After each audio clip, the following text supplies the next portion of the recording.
Be funny, damn it. Like most comedians, when you tell someone that you're a comedian and they're like, be funny. And come then you're just on. Be funny. Come on. That's what poke him with a stick. Welcome to Namely 90s. Wow. The podcast that takes you back to the time before smartphones, Google, and Y2K. Join your hosts as they relive the pop culture that shaped a generation and the parts that many people wish they could forget. Listen in to the conversation about how the decade defined those who spent their childhood there and how it shaped them as adults. So, turn down the grunge and dial up the internet. Let's get started. It's time for Namely 90s. That's right. You're listening to Namely 90s. My name's Andrew, and over there is Brandon. That's me. You can find us online at namely90s.com or on Twitter and Instagram at namely90s with the 90s.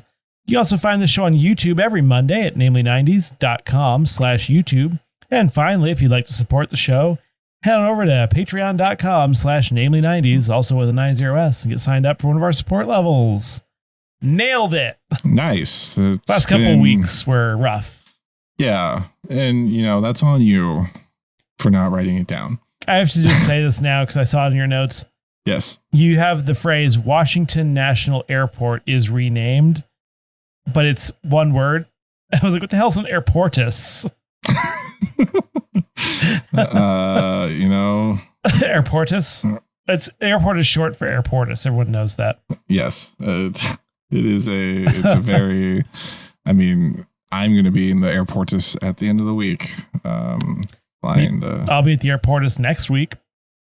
Yeah. Next week, which is when people are listening to this episode. Yeah. Which is why this is a bad recording.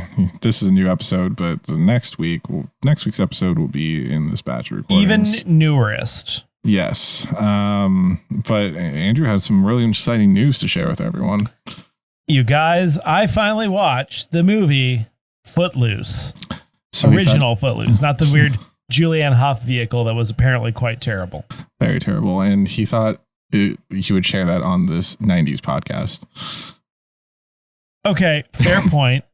Fair point. That's what I've seen some movies that people have generally seen. I've seen several of them lately. So especially since you dislike one of the main characters in this film, or one of the main actors in this film. Okay. I have to say, actually, this is probably one of John Lithgow's best performances. He's quite good.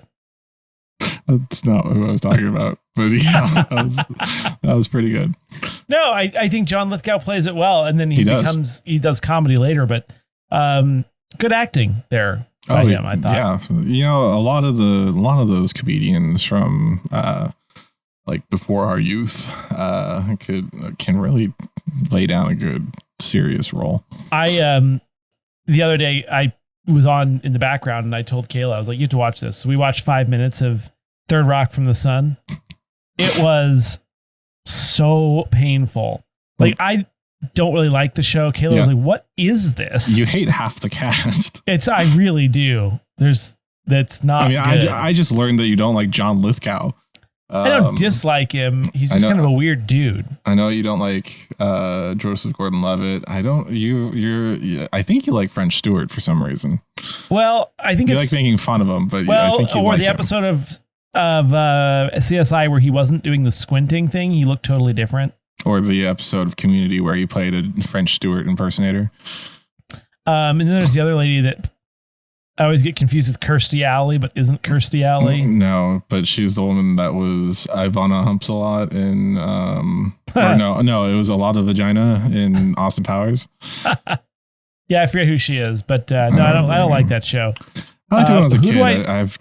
I've not watched it. Who do I not like in Footloose? Sarah Jessica Parker. She's the quirky best friend. Yeah, that was fine. The main girl. Like, it wasn't distracting. And she yells at what's his face on the tractor chicken. Yeah, I remember the tractor chicken. How epic was that scene where they're just like slowly driving at each other and Kevin Bacon's shoelaces get stuck? It was a little stressy because when they showed him on the tractor, that wheel was spinning so fast. And then when they showed the scenes from the side, you're like, they're not even moving. Yeah. This is ridiculous. Okay, I have to ask. Did you like my favorite scene from that movie is probably everyone's favorite scene where to blow off steam, Kevin Bacon drives his yellow Volkswagen Beetle to an abandoned warehouse where he then does gymnastics while his car stereo is blaring. The whole time I was just like, Ted Bundy, anyone? Like, didn't he drive a gold Volkswagen? I do not know the answer to that question. You did. Oh, good to know. So I was like, so this is a prequel. But yeah, I what did you think of that scene? I love the song for that. What is it? It's not Flashdance. I believe it's an original song. It's a Kenny Loggins though. Yeah, it was Kenny Loggins did it for this movie, but I don't remember what the song was. I know Footloose is Kenny Loggins. I don't remember what the other song is. There is a second Kenny Loggins song in this movie, but I can't. Never. No, yeah. Never. I just sent you the Family Guy where they did the exact same sequence. Yeah, he's like, whenever I get mad, I do some Footloose dancing. It's so spectacularly awkward. Because Peter's in like the same tank top. Oh, I mean the movie itself. Oh yeah, it's just like it's like in those Christmas specials when someone just immediately someone just suddenly starts singing unprompted. It's like that. The thing where he's just like hitting the car and then he just starts and like gymnastics gyrating on the car. And I'm like, what is this like super conservative town where they're like no dancing, but like men's gymnastics are like totally cool? I don't think it's cool. He was gymnastic dancing on it by himself in the dark in an abandoned warehouse. Like he had to find that place with Satan. Yes, he was summoning. That was an ancient ritual of which he was summoning the devil. It wasn't my favorite movie. Also, don't they have like a Grease style ending where they're all dancing at the prom in in this town where no children were taught to dance? They suddenly do a complete choreographed like prom dance. Well, and I thought the whole thing of him training the friend how to dance was kind of like, oh, that's fun. And then they didn't really do anything with it at the end. Didn't he dance? Not really. I thought he asked Sarah Jessica Parker to dance. I haven't seen this in years. It was kind of lackluster. I mean, the movie was okay. I wouldn't watch it again. Yeah, I mean, it's not something most. And it suffers from that thing that changed around 1993 or 4, where like the sound and voices seem disembodied from the actors. The mixing is not good on that movie, no. Yeah, it was like the first season of the X-Files was like that, and then the second season was fine, but it becomes a little bit distracting. Well, I mean, Footloose is 84? Is it that old? It's mid 80s. I know that. Damn, I thought it was more like 89. Oh my God. There's a Blake Shelton Footloose music video. 84. And Footloose 2011. So it's not even that new. Wow. That's Who's crazy. in that? Kenny Wormold, Julianne Hough, Dennis Quaid is Shaw Moore. Oh, okay. Wait, is Chris Penn Sean Penn's brother? I don't know. He was the friend in the original. You know who kicks ass though? Who? Oh, Miles Teller was Willard. The mom in this movie, of the preacher. It's crazy. Like the wife of the preacher. Uh-huh. I lied by the end. I was like, yes. When she was like kind of telling the guy what to do. From Corpus Christi, Texas. So anyway, this new version looks god awful. I've never watched it, but just from the trailers, it doesn't look great. Although I thought didn't Kayla watch it and like she loves that version because she's never seen or had never seen the original. Don't know. I'm watching a trailer of it and it looks it's bad, horrible. It was someone I knew, and maybe it was a girl that I was dating who said that to me, and then I broke up with her. But also, the standing on the train track thing was stupid. I can't I don't remember that part.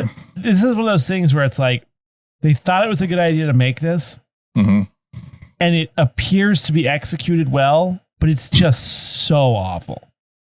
I heard you say it was decent, but you wouldn't watch it again. No, the remake. Oh, the remake. No, because they were doing all the mid 80s remakes around 2010, 2011. It was like Red Dawn, but it's set in Spokane, Washington, even though they don't set foot anywhere near the actual Spokane, Washington during any of the filming. Just so you know. Well, the original was set in Montana. Colorado. Was it Colorado? I thought it was Montana, but that's fair. It was one of those interior states. Wolverines. I like the Family Guy interpretive dance for Red Dawn. Okay, I won't send you that one. So yeah, it was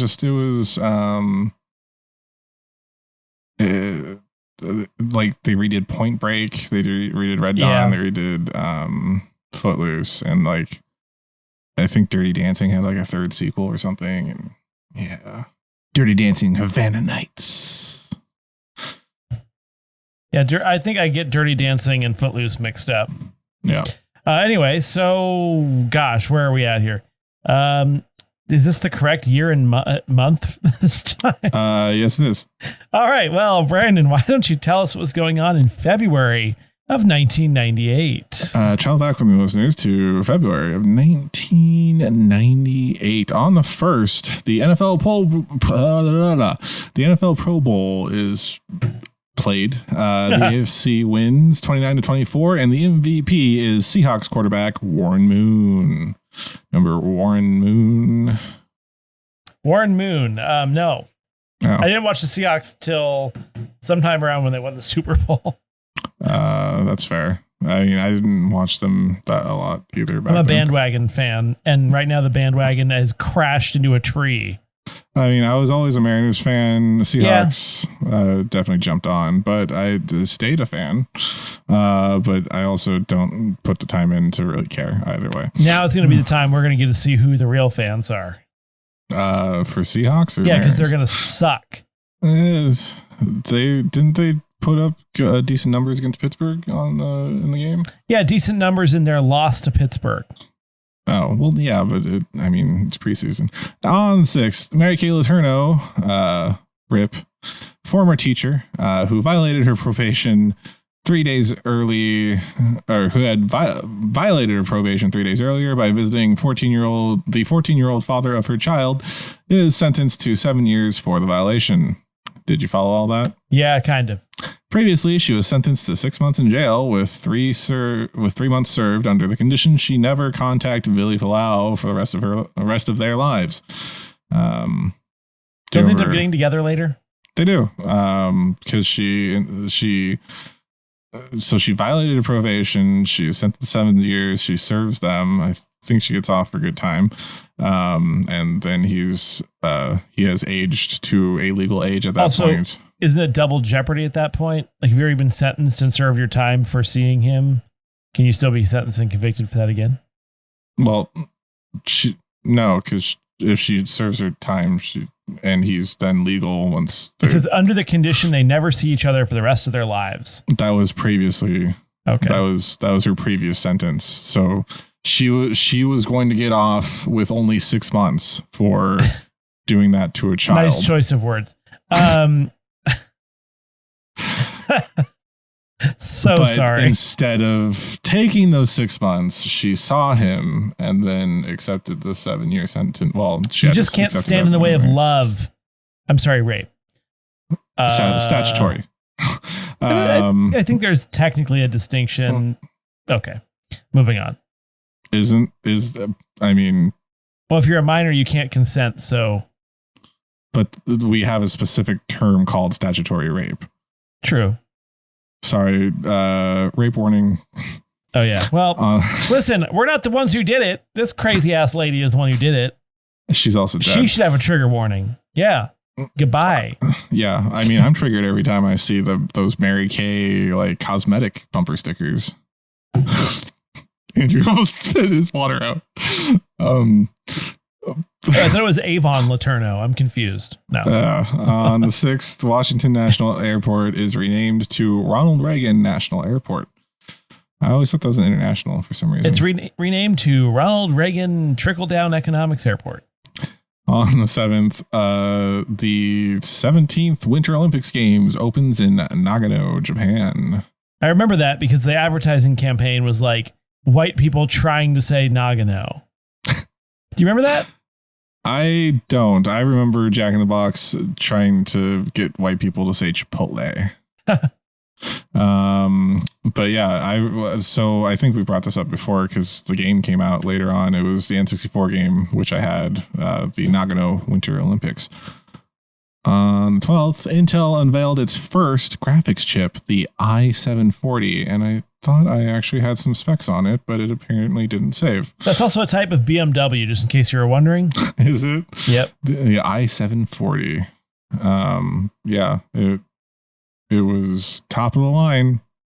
Yep, the 7 Series BMW is pretty nice. The i740. On the 17th, NASA's Voyager 1 becomes the farthest spacecraft from Earth in space, overtaking Pioneer 10. On the 18th, Andre Bocelli makes his opera debut in La Boheme. Didn't we sit behind him at a Mariners game? Yeah, that was something that happened. Yeah.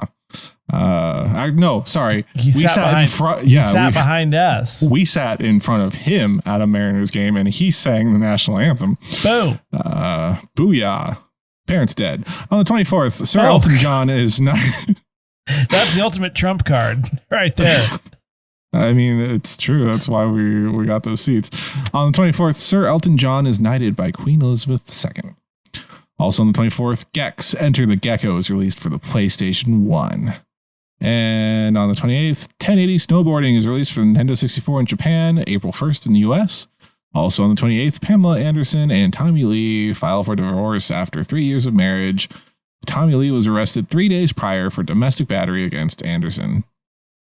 And at some point in this month, in comics, the Superman Red and Blue story arc kicks off with a one-shot. That's fucking terrible.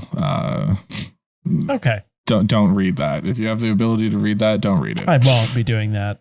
I know There's you no won't, way. but to any of our comic book reading listeners, TV, it's just so he lost his powers, and then he had to wear this blue suit, and then and he became James Bond. Well, he got split into two, and it's just terrible suit, terrible color. TV premiering or ending February 1998. On the 1st.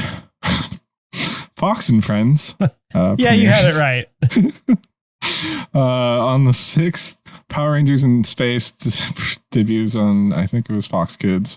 And then on the 7th, Silver Surfer debuts, which is a cartoon on Fox. Ending, we have on the 7th, Wheel 2000, which was apparently Wheel of Fortune for kids.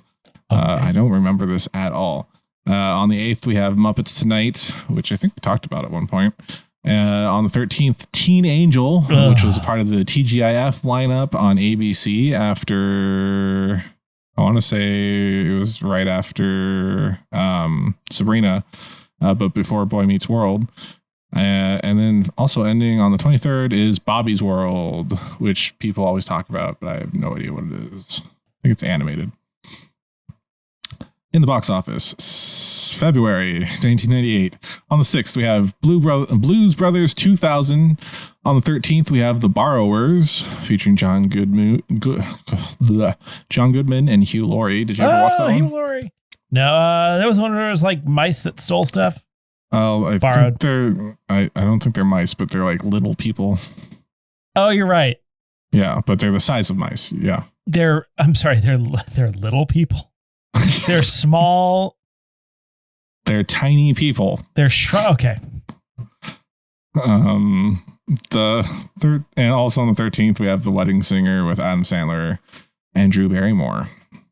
In the Billboard charts, number 1 for February 1992. In from January for the first week is Together Again by Janet Jackson, followed by Nice and Slow by Usher for the next 2 weeks. And for the last week and out into March is My Heart Will Go On by Celine Dion. Continuing on for the fourth week of February 1998, at number 3 we have Getting Jiggy With It by Will Smith. We have Truly Madly Deeply by Savage Garden. How Do I Live by Leanne Rimes. At number 6 and number 9 we have No No No by Destiny's Child.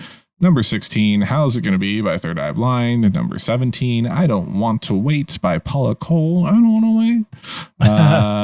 And at number 23, we have Candle in the Wind, 1997 version by Sir Elton. Okay. Try to do the Leanne Rimes song. I don't remember that one. Was it Kermit the Frog? Hello, dear. Without you, I want to know. Kermit. How do I breathe? I can't really do it. No. I don't want to wait. Kermit. For my lunch to get colder.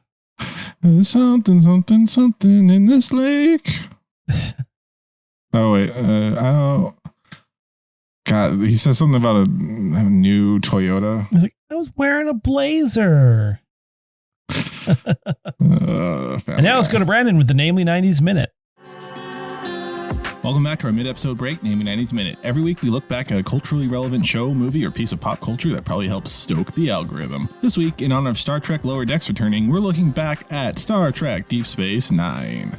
Star Trek Deep Space Nine is a third spin-off series from Star Trek, if you include the animated series, and is the Star Trek version of Wings. Starring Hawk from Spencer for Hire as Commander and eventually Captain Sisko, Father McCulkey from the MASH film The Former Terrorist in Season 6 of 24, Reggie from Becker, Transporter Chief Miles O'Brien from TNG, Principal Snyder from Buffy the Vampire Slayer, the voice of Rita, Brian's older girlfriend among other voices in Family Guy, and Worf from TNG. When the series starts, Commander Sisko and his son Jake are dropped off by the Enterprise D at Deep Space Nine, a joint-governed space station between the Federation and the recently liberated Bajorans from the Cardassians, who coincidentally built the space station. Unfortunately, when Captain Professor X was assimilated by the Borg, he was responsible for Sisko's wife dying at the Battle of Wolf 359. Deep Space Nine becomes important as a stable wormhole to the Gamma Quadrant is discovered outside the station. The first few seasons introduce Sisko to his new team, as well as the conflicts between the species on the station. We are also introduced to the gods, the Bajorans, called the Prophets, and somehow Sisko is revealed to be their messiah. When the species from the Gamma Quadrant declares war on the Federation, Deep Space Nine becomes the front line of the war, and the series gets darker and amazing. Worf joins the crew and eventually marries Jadzia Dax, a Trill woman who has a symbiote inside her with multiple past lives, who dies in the war, but has her symbiote transferred to a new woman, Ezri, played by the wife from the Dead Zone. Ezri then falls in love with Dr. Bashir, who has always hit on Jadzia previously, which kinda skeezy, because she was married. Also, Sisko is revealed to be a half-prophet or something. Also, there's a cool Ferengi who owns the station's bar/casino/holodeck rental shop. Also, Odo, the shapeshifter, who is one of the same species of the Gamma Quadrant aliens that started the war, falls in love with the Bajoran leader of the station, Kira Nerys, and he eventually sacrifices his individuality to end the war, rejoining the shapeshifters and stopping their crusade. Also, they bring back the Mirror Universe and travel in time to the Trouble with Tribbles episode of the original series. And that's Star Trek Deep Space Nine in Namely 90s Minute. More or less. And now, back to the show. Anywhere you want to go? Anywhere I want to go. Hugh Laurie? I mean, great actor. Pamela Anderson and Tommy Lee. You mean Domestic Battery? Lily Thomas and Sebastian Stan, and for some reason Seth Rogen. Who does Seth Rogen play? Some other guy. I sent you the picture of him dressed in like 80s clothes without the beard. I didn't realize that was what that one was for. Yeah, that was him in that movie. Oh. Andrew's referring to a Hulu documentary. Limited series. Pam and Tommy Lee, I think it was called. Yeah. Tommy Lee and Pamela and Tommy Lee. But yeah, I'm never going to see that. So. Speaking of things you're never going to see, The Wedding Singer. Well, no, I don't think I've seen the whole movie, but I've definitely seen parts of it. I like The Wedding Singer. I'm going to just throw that out there. Like, so it's an Adam Sandler film, romantic comedy. It's the first one of like 3 that he does with Drew Barrymore, and I argue that it's the best. People say 50 First Dates, go get fucked. 50 First Dates is a weird movie. I don't really like it. It's rapey. Ew. Sorry, trigger warning. But yeah, it's Adam Sandler, Drew Barrymore, Christine Taylor's in it. That's Ben Stiller's. I don't know if they're still together, but they were like married for like 20 plus years. Alexis Arquette's in it. Oh. As she's the keyboardist and singer, and she's like every time she's on, all she can sing is "Do you really want to hurt me?" Billy Idol's in it. Shibbity doobity. Adam Sandler doesn't do the shibbity doobity in it. No, he doesn't do that, but he does a lot of like the growly voice. The growly to yell voice. Yeah. Yeah. The outrageous. Yeah. There's the guy that plays Glenn is like the douche canoe of every 90s movie. I don't know. It's set in the 80s. It's Adam Sandler is a wedding singer in Ridgefield, New Jersey in 85. He's about to marry his fiance. He befriends Drew Barrymore's character, who's a new waitress at the reception hall where the weddings are. And she has a fiance who's the douchey guy, Glenn. And then on the wedding day, he's left at the altar. On Adam Sandler's wedding day, he's left at the altar. Who's the fiance? The fiance is Angela Featherstone. I don't know. She's a Canadian actress. She was Chloe in Friends. Whoever that is. She's not really in much. Okay. But she does look familiar. Like she was in the 2000 series Providence, or the 2003 to 2004 series The Guardian, or the 2006-2009 series X's and O's. I think I know this guy. Do I know this guy? She was in one episode of The Mentalist. Oh, everyone's been in one episode of Mentalist. Who's Chloe in Friends? Because she was in 2 episodes. She must have been someone's girlfriend. Okay, the guy. Where did he go? Matthew Glave was in ER. That's where I recognize him from. Oh, really? Yeah. He plays Glenn. He was also in SG-1 as like one of the background military guys that's always there, commander something. Oh, this is totally random, but. R.I.P. Anne Heche. Oh yeah, that was earlier this week. Yeah, so we're a little bit delayed on that. Yeah, yeah. By the time you heard this week's episode or last week's episode, it already occurred, but not for us. Yeah, that was unfortunate timing. Yeah. Is that all you wanted to say? Rip to the max. It just randomly came into my mind. Gotcha. So I figured we should say something. Rip to the max, Anne Heche. Do you want to? How about we table that and get back to it after Wedding Singer? I have nothing more to say. I just wanted to say it before it was too late. I have more to say. Okay, Brandon has more to say. Yes, because we do have a third topic that we don't have anything to talk about. Fair.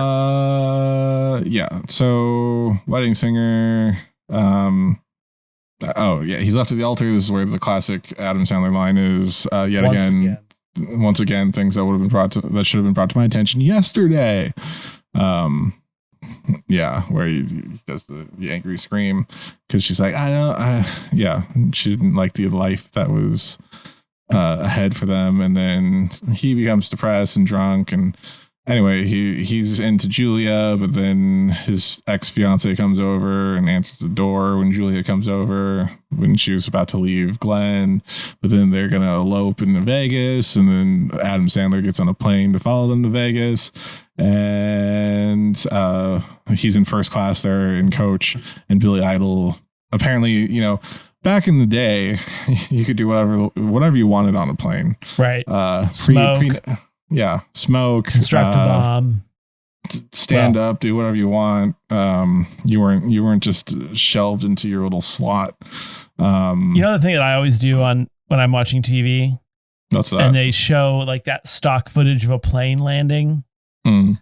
And I'm like, the Friends plane landing stock footage. Yeah, but I'm like, okay, I can tell from the stock footage that's a 737. So why does it have a twin aisle? I'm like, absolutely not. That is a wide body aircraft. That's a fair point. Like, do your research, people. Yeah. Pay for better stock footage. Yeah, so the plane is he's in first class and all, like he's telling a story. Like first class is basically like a strip club lounge, and everyone's like, oh, they're on the plane. So he sings his little song and wins her back, and Billy Idol knocks out the other guy and throws him into the bathroom. Because Billy Idol, pretty freaking cool. Oh yeah. He's my idol. I like the songs from this movie. It's very 80s. Adam Sandler, I like when he writes songs. Like the soundtrack, Video Killed the Radio Star, Do You Really Want to Hurt Me? Every Little Thing She Does Is Magic. How Soon Is Now? Love My Way by the Psychedelic Furs. White Wedding, Billy Idol. China Girl, David Bowie. Blue Monday, New Order. It's so good 80s stuff. It's just all right. It's a good. I mean, I don't think it's a great film, but if you put a gun to my head and said you need to pick a rom-com to watch, I think I would reach for The Wedding Singer. Yeah. What if I put a gun to your head? What? I mean. Does it have to be 90s? No. I mean, I like several of them. The thing about a chick flick is like they sound terrible to watch, but by the time you're done watching it, you're like, yeah. I said rom-com, but sure. What'd I say? Chick flick. Okay. I guess those are different things. Rom-com specifically. Yeah. I don't know. I couldn't give you one. I just get shot. Well, because there's, you're not good under pressure. I've always had a very hard time choosing favorites because I like a lot of things. Well, believe it or not, I like a lot of things. So someone says your favorite food, I'm like, I don't know. I'm a fatty. I love like every food. That's true. Don't make me choose. True. Rom-coms they're more satisfying than they usually seem like they should be. So I wanted to circle back to Anne Heche because she passed away recently. She was a prominent actress in the 90s, and with film like roles in Volcano, the disaster film that's not Dante's Peak. The crime drama Donnie Brasco, I Know What You Did Last Summer, which was a slasher film. I remember she was in 6 Days, 7 Nights, which I want to say that's the Harrison Ford film. Ivan Reitman directed it, and they're like, I don't remember exactly what went on, but I just knew that they filmed together in that film. She was in the remake of Psycho in 98, and also people kind of noticed that she didn't get as many roles after Ellen came out. Do you remember Ellen DeGeneres? Yes, I do. Ellen DeGeneres. Is that not kidding? So she came out in 97, kind of around the same time that she did when she came out on the show, to Laura Dern's character. But Anne Heche and Ellen DeGeneres were together for 3 years or so. Really? Oh, okay. Yeah. She was Ellen's first public partner. And then she remarried later to James Tupper, or partnered further down the line. Had 2 children. But yeah, Anne Heche, I remember her in stuff, and I remember thinking she was a good actor. I'm currently on the article on Washington Post, why the media declared Anne Heche dead twice, which we saw. Live. Because apparently in California, brain death is also considered actual death, but then she actually died, I think, a couple days later. So they like reported both they took days. her off It's very confusing. They reported when they took her off. Well, that was what CNN did. They said that she'd been taken off life support. I'm like, that's an incomplete sentence. Like, then what? You know what I mean? But then USA Today, like prior to that, was like, she's dead. Jeez, USA Today taking the hard line. Mm-hmm. Anne Heche, rip to the max. Rip to the max. Finish out with some Blues Brothers 2000. Yeah. Have you ever watched Blues Brothers? No, I feel like there's a lot of suits, black suits and sunglasses and like a black Lincoln with tinted windows. Mm-hmm. But I don't really know what they do. That's pretty much the film. Dan Aykroyd, someone else. Dan Aykroyd, John Belushi, the good one. The one that died. Is Blues Traveler part of Blues Brothers? No, but as a kid, it's funny you say that. As a kid, like it feels similar because he has like the Tribbley and he has the scruff and he's a little bit portly like John Belushi was. And there's definitely harmonicas in some of their songs. No, there is a sequence apparently when Blues Traveler is in Blues Brothers 2000. That makes sense. I didn't know. I'll send you the clip. Oh, because there's cameo appearances by musicians. Musical guests include Blues Traveler as themselves, Aretha Franklin as Mrs. Murphy. I believe she was in the first one too. James Brown is in it. Wilson Pickett. Who else? Oh yeah, they do a little cameo. Yeah. I can't play that. Sorry. So yeah, basically, Blues Brothers 2000. The original movie I think is good. This movie is not good. It doesn't look great. It's not great, and God bless John Goodman for stepping in and trying to do something good with this clear cash grab. I don't even know the premise of the original Blues Brothers. So the original Blues Brothers, they're on a mission from God. No, that's just a line he says. John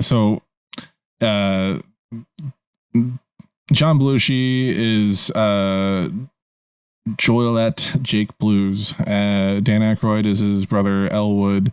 They're in Chicago. They just get out of jail, and they're trying to get their band back together because they're trying to raise money to prevent an orphanage that they were raised at from going out of business, essentially, being foreclosed on. So they go around trying to raise money as the band, but they get into various musical numbers and then also trouble along the way.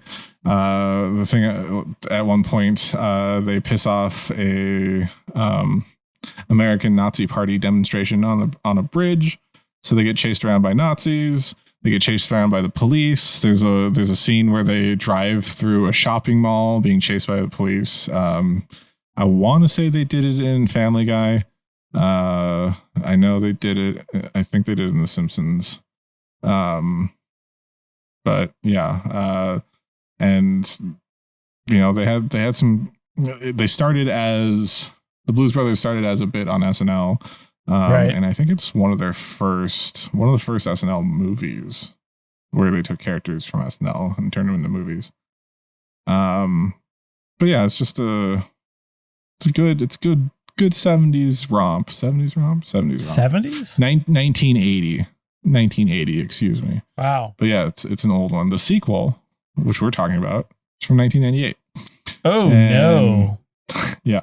So John Belushi's long dead by this point. Elwood is released from prison after serving 18 years for the events of the first film. No one told him that his brother died. They had a child. That's when it's jumped the shark. Yeah. There's a child. Wait, where's that part?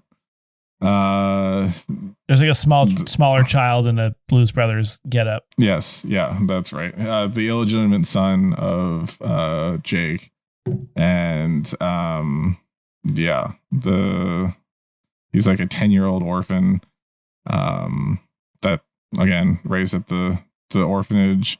I don't really remember what the point of this film was. Like, what was the? Neither does anybody. The thin plot. Yeah, I honestly cannot remember why they would try to get the band back together again.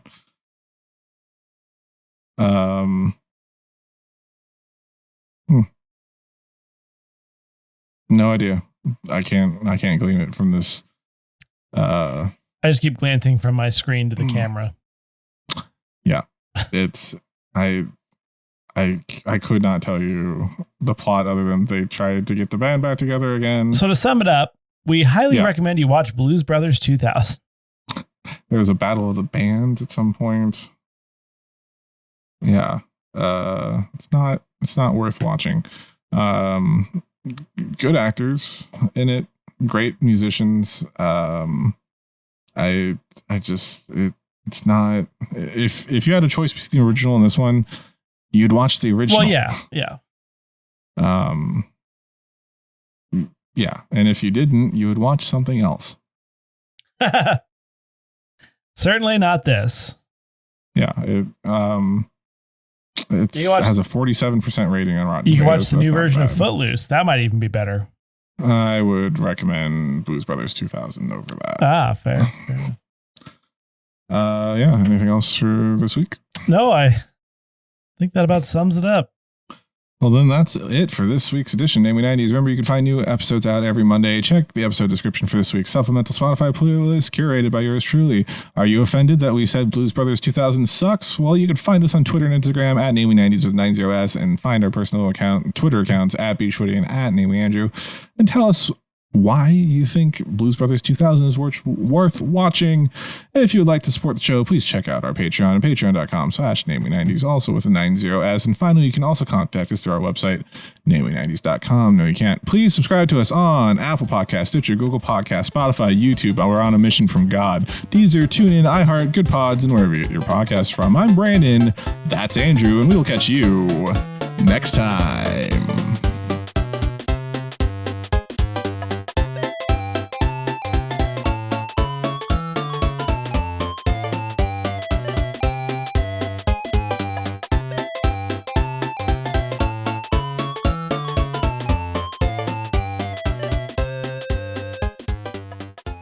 On a mission from God.